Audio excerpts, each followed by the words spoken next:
Welcome to the Jay Martin Show. My name is Jay Martin, and my guest today is Peter Schiff, the Chief Economist and Global Strategist at Euro Pacific, in addition to the founder of Schiff Gold and the host of Schiff Radio. Peter is always a crowd favorite, a favorite of mine, always entertaining and informative to speak to. Today we cover a lot of ground. There's tons going on, so I know you're going to enjoy this interview probably as much as I enjoyed hosting it. And as always, right beneath this piece of content, there is a link where you can subscribe to my weekly newsletter if you like my style. I publish every Sunday. I love writing it. I'd love to have you join the team. The link is right beneath this piece of content. Here is Peter Schiff. Let's go. All right, I'm here with Peter Schiff. Peter, welcome back to the show, and thanks for making the time today. Oh, my pleasure, Eddie. Thanks for having me on. So look, there's a few directions I want to go today. First, I want to talk about the debt ceiling. We're starting to see more and more headlines emerge. Debt limit was reached in January. Seems the Fed has enough cash to make payments through to some forecasts late May, some early July, but either way, that deadline's looming. Mm-hmm. And I want to know your expectation for that conflict in Congress when it comes to having to raise the debt ceiling again from 34.1 trillion to whatever comes next. Well, again, remember, the problem is the debt. It's not the ceiling. In fact, the ceiling is actually part of the solution. The problem is they keep raising the ceiling every time we approach it or hit it, as opposed to doing something to stay within the ceiling. That was the whole purpose of the debt ceiling, which actually started back in 1917, coinciding with America's entry into the First World War and the fact that we were borrowing a lot of money. And so Congress wanted to put some kind of cap on how much money the government could borrow. And the problem is, we keep raising the ceiling. And so it's not really achieving its intended purpose, which was to put some limit on how much debt we could accumulate. But every time we get to the ceiling, though, we just get all this political theater where the Republicans pretend they actually want to cut spending, but they don't actually propose any significant spending cuts. And of course, the Democrats don't want to cut any spending. Nobody wants to raise taxes, at least not on the middle class, which is where all the money is. And so the debt ceiling always gets raised. This is all political posturing. This is throwing meat to your base. But at the end of the day, the politicians will come together and once again do the wrong thing and raise the debt ceiling. In contrast to what they claim, this is not about paying our bills. If we were going to pay our bills, we would pay them and not raise the debt ceiling. This is about continuing to not pay our bills. Instead of paying our bills, we borrow the money. And we can't continue to avoid paying our bills unless we raise the debt ceiling. So that's what it's about. It's not about doing the responsible thing. It's about continuing to do the reckless and irresponsible thing. And so having heard you say that, it kind of affirms how I feel about this. We're going to see a tsunami of headlines about debt ceiling debates, a bunch of conflict within the federal government. But my thought is it doesn't matter because we know what the outcome's going to be. It'll be the same outcome that it's always been when we hit that limit. We raise and move forward. So is it all just media theater, political theater as we lead up to this? And there's really only one outcome that, okay. The reason we've got 32 trillion in debt is because we keep raising the debt ceiling. Yeah. And the Democrats now, since they're the ones that want a clean raise, and the Republicans are, pretending that they want to do something. But of course, they had a chance to do something when Trump was president, and they had the House and the Senate, and they just voted to raise the debt ceiling back then, when they actually could have maybe done something, and they didn't take advantage of the opportunity. So now it's all BS that they're, claiming they want to do something now, when they know they have a president of the opposite party. This is not the time. The time to do something was 4 years ago, and they did nothing. But the Democrats are saying, hey, if we don't raise this debt ceiling, it's a disaster. Interest rates are going to rise. Everybody's going to suffer.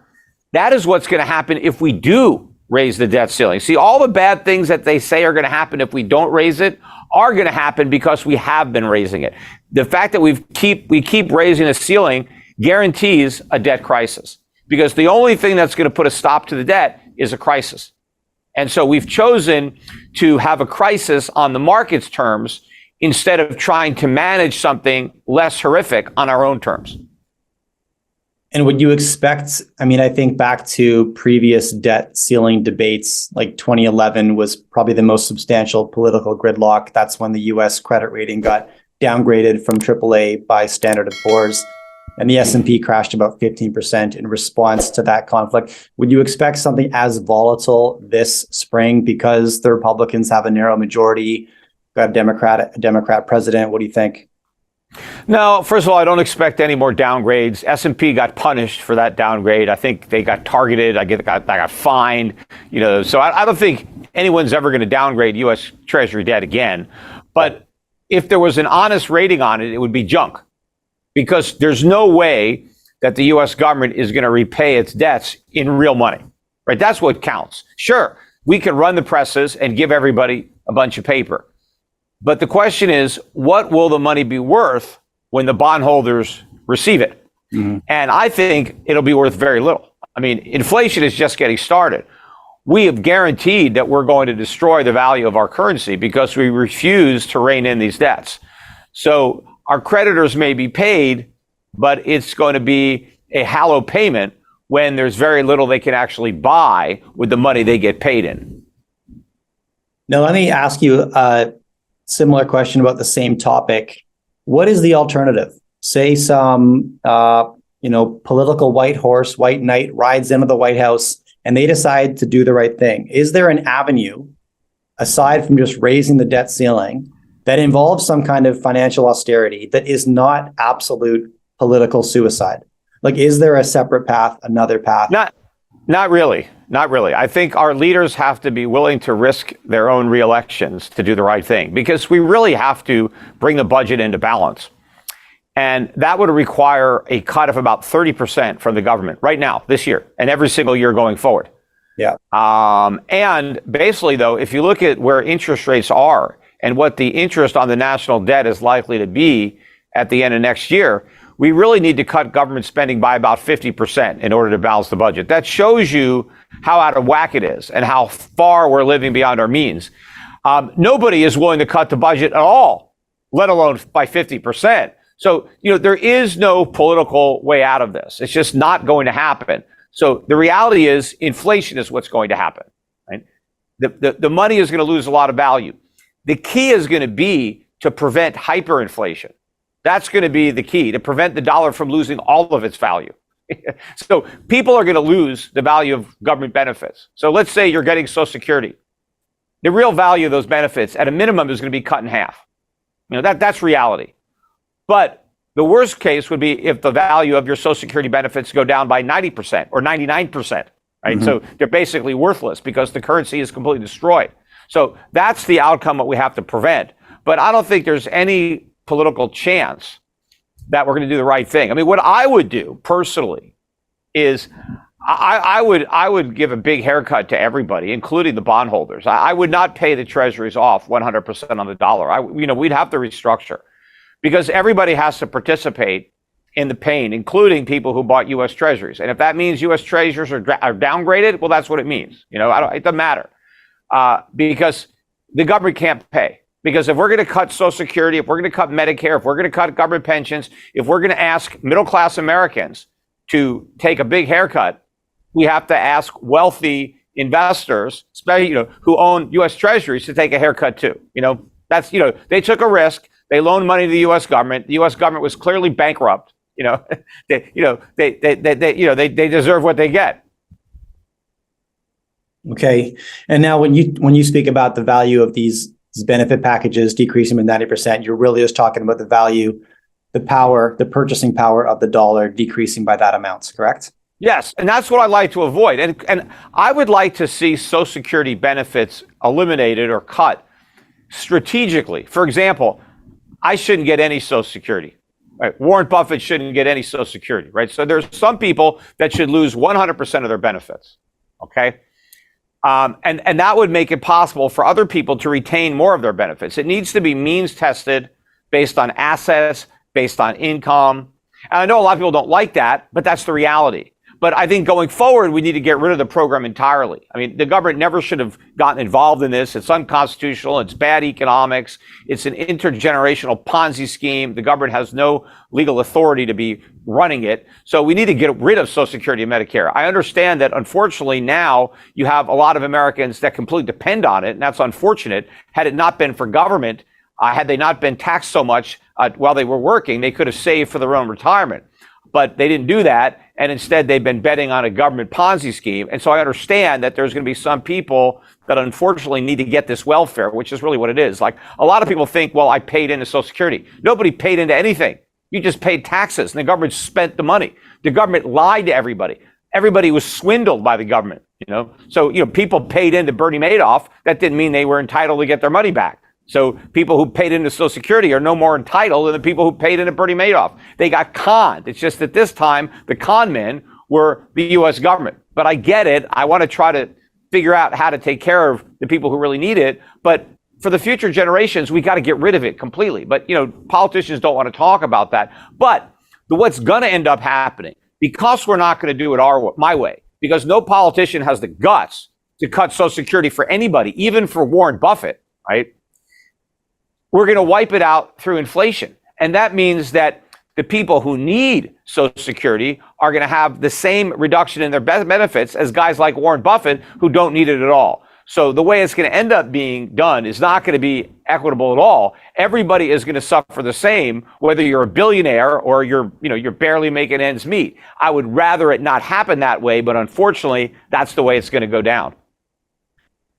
And talk to me about trigger points leading towards that path, because it's a pretty sensational outlook for the future of the U.S. dollar, right? To be inflated to that extent.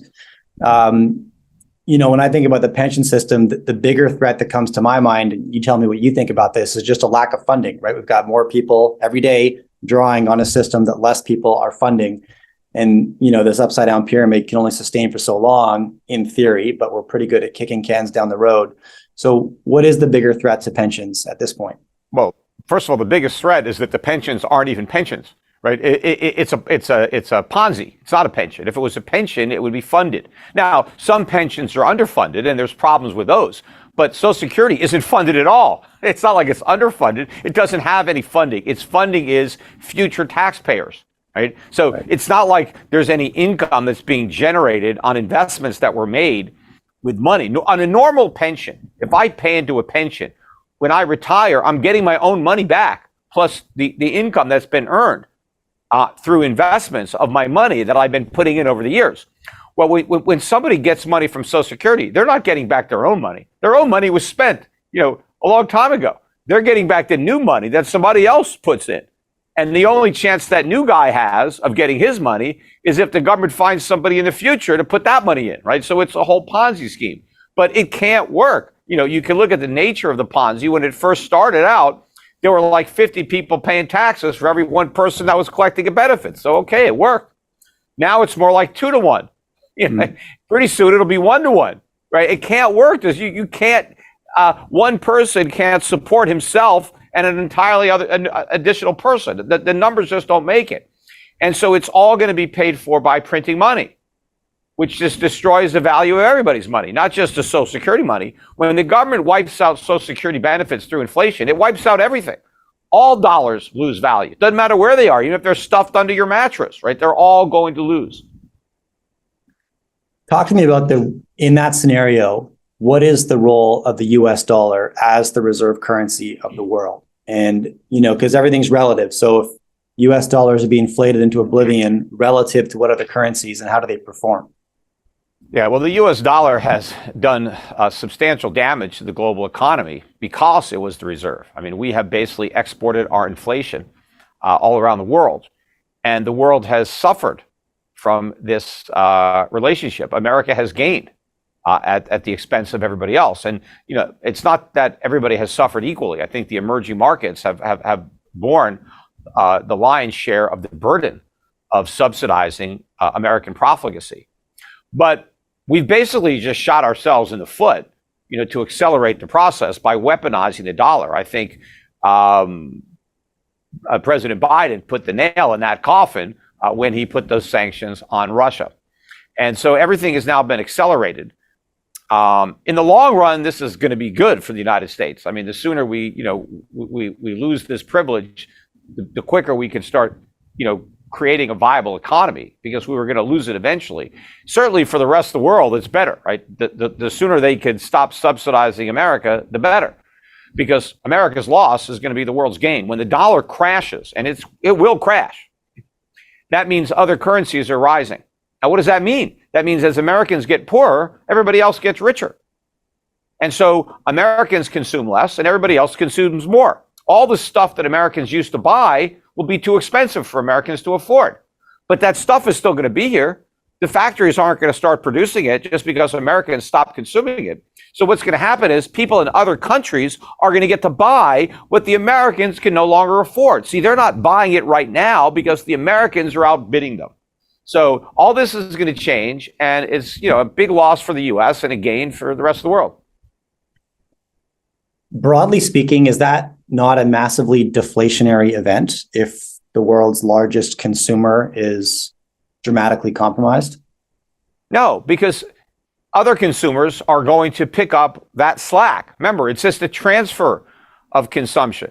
Americans consume less, the Chinese consume more, right? Simple as that. Right? So net consumption isn't going down. It's just, where does the consumption take place? Who gets to do the consuming? Right? Because if Americans want to consume, they're going to have to pay much higher prices to do it. That's why Americans are going to consume so much less, because they're not going to have the money, right? They're not going to have the purchasing power to do it. Okay, now walk me through your thoughts on the de-dollarization trend that mainstream media is now suddenly covering. And we've been watching this trend for a while. Central banks dumping dollars, buying gold. That's one application we've seen. And now suddenly both CNN and Fox are talking about de-dollarization and the future of the US dollar. So what's your take, broad strokes, on the de-dollarization of key economies around the world? Well, I don't think anybody's really dumping dollars yet. I think they're slowly divesting. I don't think it's a rush for the exit yet. I think that's ultimately going to happen. And when that does happen, the dollar's exchange rate is going to be deteriorating at a far more rapid pace. I mean, so far the decline from the peak of around 115 to where we are now around 101, that's been very slow and steady and orderly. And I think that it will continue to be slow and steady, maybe until the dollar index gets around 80 or maybe 70. But once it cracks below that level, I expect the pace to really accelerate and potentially into an outright crash in the dollar. But the fact that so many in the media are now waking up to this and covering it, I mean, it really must be happening now that it's even being talked about. I mean, I've been talking about it for a long time, that it was inevitable, that it was an inevitability this would happen. But nobody really talked about it. They just thought that it was inevitable that the dollar would be the reserve currency indefinitely. Now you're finally starting to see some acknowledgement that that might not be the case. But I still don't think the mainstream really understands the significance of what this means and how life in America will change so profoundly if the dollar's, or when the dollar's reserve currency status is lost. Well, walk me through some of the biggest implications for everyday consumers and your average investor, Peter. Well, first, for consumers, the reason that our consumption-based economy works is because of the dollar status. We're able to export dollars and import real goods. We have $1 trillion a year trade deficit, and we pay for all that merchandise just by printing money. So we don't have to expend any resources, yet we can import $1 trillion worth of goods that the rest of the world consumed considerable resources producing. So the first thing that's going to happen is we're not going to be able to run these trade deficits anymore. Our trade is going to have to be brought into balance. And that means basically, let's say $1 trillion worth of merchandise every year disappears from our shelves. And there's really nothing to replace it with. So what's left is just going to be that much more expensive, because not that many people will be able to buy what's there, right? So your prices have to go way up because the supply of goods has gone way down. Also, credit is going to become far less plentiful, because the reverse of this, right? We've been able to send out these dollars that we just create out of thin air and get $1 trillion a year worth of goods that are produced in factories by real workers, right? And then we give them these dollars. And then what do the Chinese or everybody else do with those dollars? They lend them back to us, right? They buy mortgage-backed securities. They buy securitized credit card debt or all these debt instruments that are created. They buy them. So they supply us with goods and then they loan us the money right back after they get paid. And so what's going to happen is we're not going to get the goods anymore, but we're also not going to get the credit. And so consumer credit rates are going to skyrocket. So not only are things going to be much more expensive because we no longer have the products, but you're not going to be able to put them on a credit card. You're going to have to buy the products and pay for them with cash. Forget about this buy now, pay later crap. That's over. You got to buy now and pay now, and you got to pay 3, 4, 5 times what you used to pay. Yeah. And of course, a lot of people are going to lose their jobs. There's going to be massive unemployment initially when the dollar loses its reserve currency status, because that reserve status has supported this consumer economy that is really just a gigantic distribution center where we import goods from the rest of the world and then we distribute it throughout the country. And you have all these stores that people go to buy all this imported stuff that has been, distributed. So it's all logistics and shipping and retail. But when you take away the underlying products that all this service sector economy is based on, then everything that was built on top crashes down. So if you don't have any more merchandise on the shelves at Walmart, you don't need all these Walmarts anymore. There's too many of them. We got nothing to put on the shelves. We don't need all the people that work there. We don't need all the people that were delivering the goods. We don't need all this stuff collapses when you pull out the bottom, which is the stuff, right? And so unemployment is going to be widespread. We're going to have to rebuild a legitimate economy that is self-sufficient, meaning that if we want to consume, we got to produce.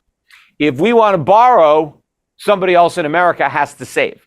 We can't rely on the world's manufacturing capacity, and we can't rely on the world's savings. We have to rely on ourselves, like we did in the 1940s, the 1950s, 1960s, or go further back when we were an exporting nation, when we were a creditor nation. We have to get back to where we were, but we can't get back there with today's level of government. We need a dramatic reduction in the size and scope of our government. We need lower taxes. We need fewer regulations. But in order to make that possible, we need massive cuts in government spending. Now, again, if we don't get that, we just get inflation that wipes everything out, and then we're going to have to start all over again. But it's going to be very difficult to start over again, especially given the way the political winds have been blowing, given how dumbed down the electorate is. It's very scary to be in this situation because America may end up going all in on socialism. I mean, we've been, going down that road to serfdom for a long time, and we may finally get there, and just blame all this on freedom and capitalism and just say the solution is the government has complete control over the U.S. economy. And, then we're Cuba, or Soviet Union or something like that. I mean, so it's very scary where this may eventually head. And do you have any thoughts on probabilities there? I mean, I want to ask you, what's your long-term outlook? Think in 20 years, are you bullish on America? I mean, when I hear you say things like we're going to need to rebuild, that sounds optimistic to me. And it sounds like, kind of the century cycles we see in America from the American Revolution. We're going to need to rebuild. Whether we actually do that is another question. Because in order to rebuild, we need to have a free market, because the government's not going to rebuild anything. So if the government takes over the rebuilding, then we're going nowhere. Right. The only successful path is free market capitalism. So that means we have to acknowledge that the problems were caused by government. It's a tough pill to swallow, for our leaders. Now, obviously, we need all new leaders, but, I don't know.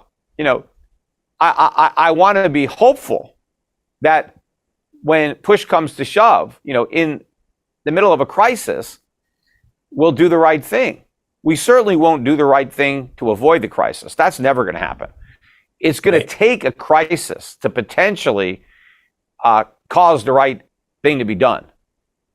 So we'll have to see. We're going to have to take our chances. But yeah. The one thing I know is that my investment strategy is going to do extremely well. And so at the point this happens, I'll be a lot wealthier than I am today. I'll have a lot more money, and maybe I'll be in a better position to help, get the country to move in the right direction. And I may be willing to spend a considerable amount of that money to do that. Okay, I'm gonna pull on that thread in a second, because that's I'm not gonna let that go. I agree with you. What we need is a return to free market capitalism, but the global trends go in the other direction, isn't it? More centralization, central bank issued digital currencies.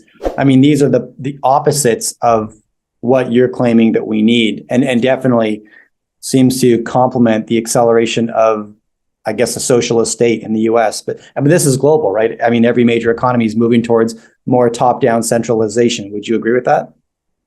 Yeah, the bigger economies, certainly. I mean, that is the direction they're headed. And again, they're beholden to voters. And so they have to preserve this illusion in order to get reelected. Okay.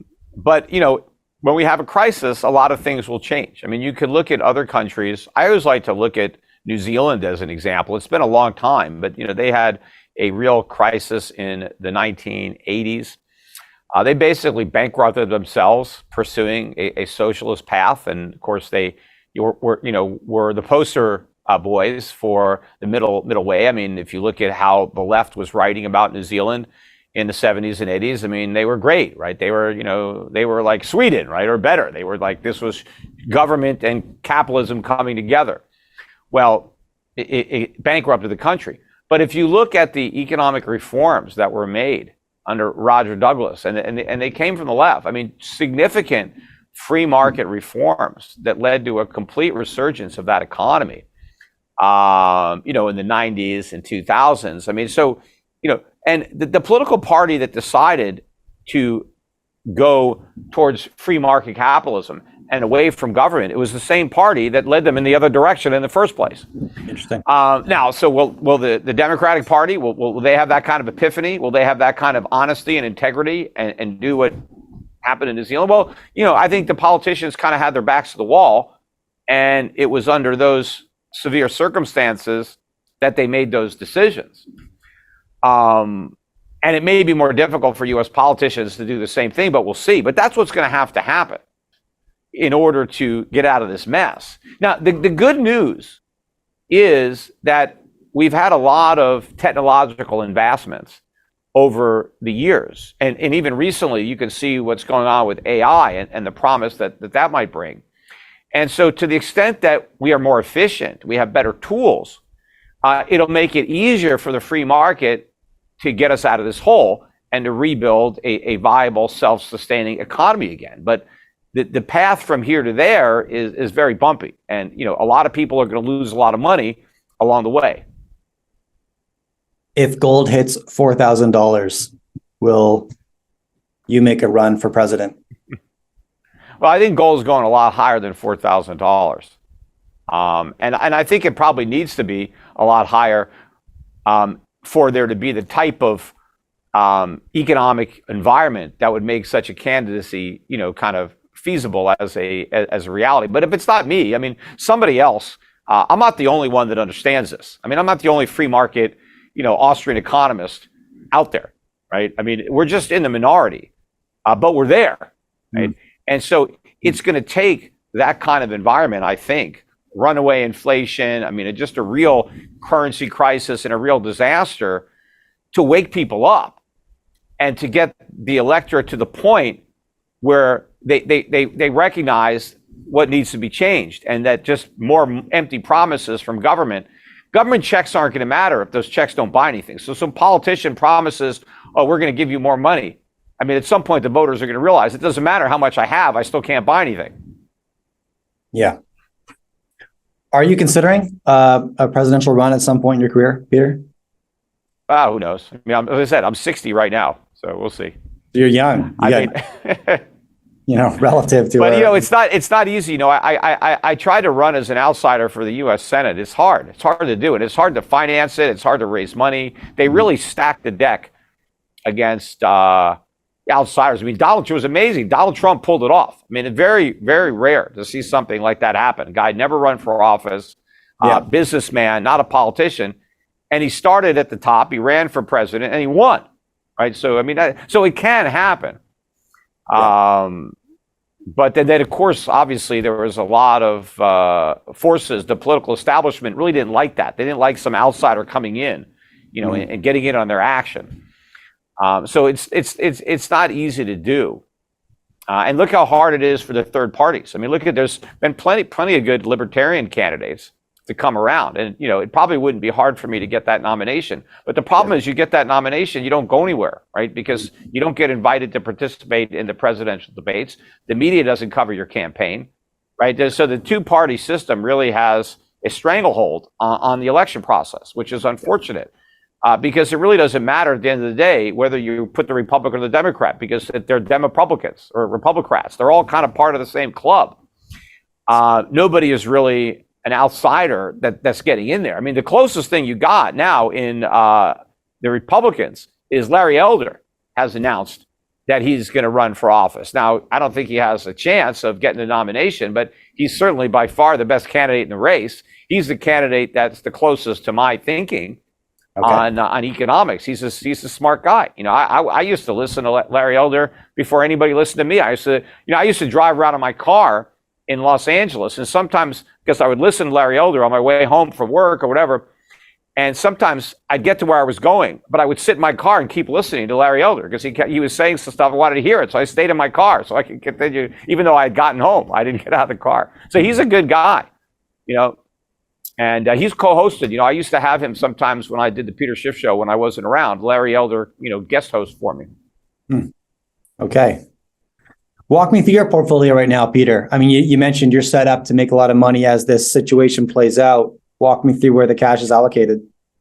Yeah. I was reading just an article today. Druckenmiller was talking about his highest conviction trade, the trade that he's most confident is going to work out, and that's short the dollar. I agree. I mean, my entire investment thesis for 20 years really has been get out of the dollar. I mean, I was very early in understanding ultimately where the dollar was headed. So if I'm right and the dollar does lose this status and it collapses, whether it crashes, by 90% or more or just gets cut in half, I am positioned to make a lot of dollars. So I'll have a lot more of them. Of course, they won't be worth as much, but I'll have hopefully enough of them that the quantity will compensate for the quality. But I own all these foreign assets, and actually they're not really dollars. What I own is assets in foreign countries. We can just price them in dollars, and as the dollar loses value, the price in dollars goes way up. But the underlying assets are still in foreign currencies, or they represent the assets of the businesses. But I also own stock in a lot of companies that are in areas that will benefit a lot from inflation, raw materials, natural resources. And of course, I have huge over concentration personally in gold and silver mining stocks. And a lot of these stocks, I think, are going to go up not only 10x, some of them 50 or 100x. And I have sizable positions in these stocks, 7-figure positions. So, you 50x those, right? I mean, that's, so I'm in a position, I think, to make a lot of money on this short dollar trade. As it emerges. I think most people are on the wrong side of this trade. They just think the dollar is going to reign supreme indefinitely. They just don't see any viable challengers to the dollar's throne. And in a way, I agree. I don't think the euro or the yen or the RMB or the pound or any of these currencies is going to replace the dollar. I think gold is going to replace the dollar. I mean, the dollar replaced gold. We're just going to go back to the way it was. And in fact, the only reason that the dollar became the reserve currency was because it was not only backed by gold, but redeemable in gold. The dollar was as good as gold, right? And so, but for gold, the dollar wouldn't have been the reserve currency. And it was only the reserve currency also because we were the world's biggest creditor nation. We had the largest trade surpluses. Today, it's the opposite. World's biggest debtor nation. In fact, we owe more than all the other debtor nations of the world combined. Massive trade deficit, and the dollar's backed by nothing. And we keep on printing them. We have multi-trillion-dollar budget deficits as far as the eye can see, completely reckless and irresponsible politicians, no discipline whatsoever, massive inflation, there's no way that the dollar could qualify for the reserve currency. I mean, if it wasn't the reserve currency now, it never would qualify. But the weaponization of the dollar has now accelerated that trend, and it's over, right? It's already happening. It's just that so many people are still blind to what's obvious. Look, Peter, I want to thank you for coming back on the show and spending some time with myself and my audience. And I'll make sure to include links to all of your content and platforms beneath this interview. But thanks again for coming back on. Yeah, that's great. I appreciate that. People should definitely try to follow me on social media, listen to my podcast. And if you want to invest in my strategies, if you want to invest with me, my mutual funds are out there. The Euro Pacific funds are on platforms. You can go directly to our website at europac.com, get information on the mutual funds, buy the mutual funds. You can also talk to the representatives about setting up a separately managed account for my team and I to manage from our registered advisory firm, because I want as many Americans to make money off this as possible. I don't want to, just make money personally. I want to help as many Americans as possible, because when everything crashes, the more Americans that don't go broke, the better. Right? It's kind of like if a ship sinks and you're on that same ship and you're sinking, you're not going to be of any help to the survivors, right? You want to be on a lifeboat so that then you can help pull those survivors out of the water. So I want to get as many of my fellow Americans into this lifeboat as possible. That way we can make a bigger difference in the future in moving the country in the right direction. I like it. The Europac lifeboat. Okay. Thanks, Peter. I appreciate it. Take care.